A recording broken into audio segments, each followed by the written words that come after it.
You ever hear that old saying that half of all advertising money is just completely wasted? Well, for more than 100 years, that's been the billion-dollar puzzle in the marketing world. Today, we're going to track the journey from a super simple marketing rulebook to the AI that's finally starting to figure out which half is the wasted half. It really does all start with this one question, a question that has kept marketers up at night for decades. A huge 50% problem that, honestly, has been pretty much impossible to solve. Until now, that is. And here it is, the famous punchline. This quote, which people say came from the department store pioneer John Wanamaker, just perfectly captures the whole challenge of marketing, right? You know something is working, but you have absolutely no idea what it is. So for ages, marketers have been throwing everything they've got at this puzzle. But now, AI has entered the chat, and it's promising to finally pinpoint that wasted money. So let's see how it's all going down, starting with the original game plan. Okay, so first things first. We have to start with the classic blueprint, the OG solution that gave marketers a really solid, structured way to think about their entire strategy. At the very heart of this strategy is a concept called the marketing mix. Basically, just think of it as all the different levers and dials a company can turn to convince you to buy their stuff. It's the special combo of all the key things they can control. You know, a great way to wrap your head around it is to think about baking a cake. You need all the right ingredients, the right peas, and you need them in just the right amounts to get something delicious. If you mess up that mix, the whole thing just falls flat. And here they are, those essential ingredients. This idea came about back in the 1960s, and the 4 Ps are product. You know, what are you actually selling? Price. How much are you charging for it?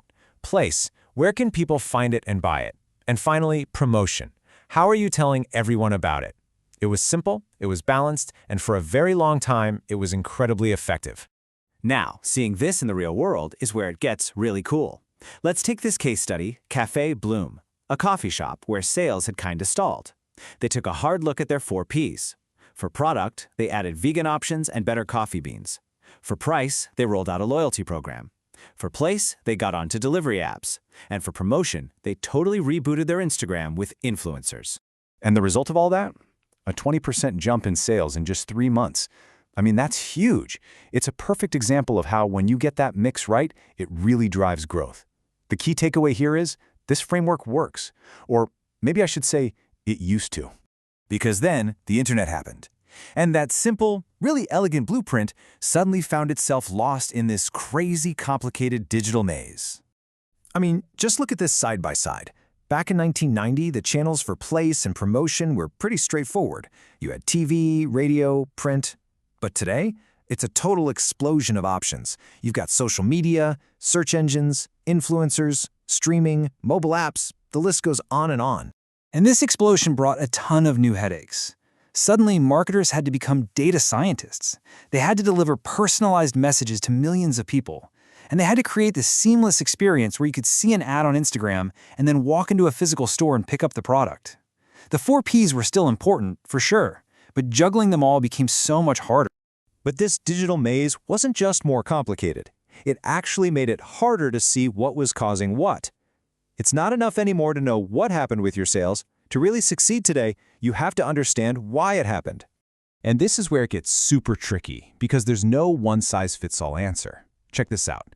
For the beauty shop on the slide, brand ads seem to lead right to sales. Makes sense. But for the menswear shop, it's paid search that's really doing the heavy lifting. Every single business has its own unique cause and effect fingerprint.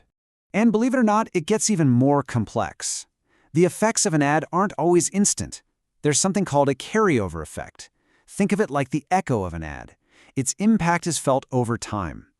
And then there's a saturation point. You can't just pour more and more money in and expect the same results. Eventually, you're just shouting into the void. The old 4 Ps model just wasn't built to handle this level of detail. So how in the world do you solve a puzzle this complicated? Well, this is where a new wave of AI comes into play. Specifically, a model they call Causal Marketing Mix Modeling, or Causal MMM for short. To put it simply, Causal MMM is basically an AI detective. It's designed to sift through mountains of a company's marketing data and automatically find those hidden, unique cause and effect fingerprints we were just talking about. It's built not just to predict what will happen, but to explain why it's happening.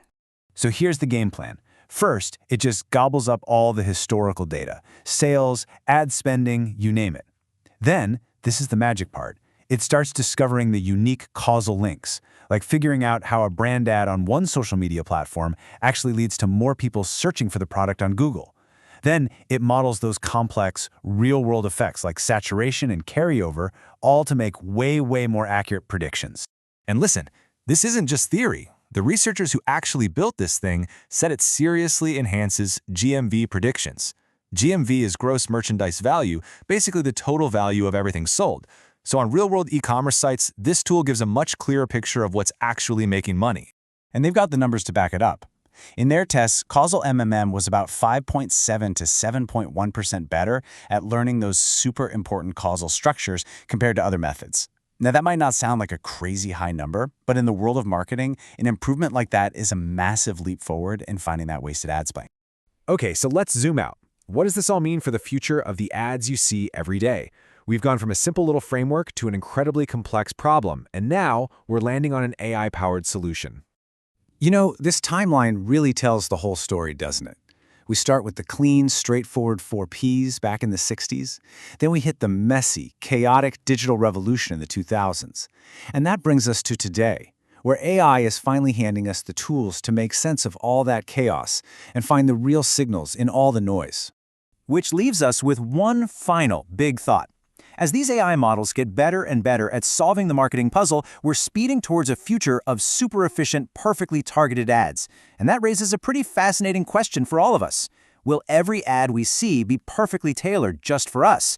And maybe more importantly, is that a future we actually want? Something to chew on. Thanks for tuning in.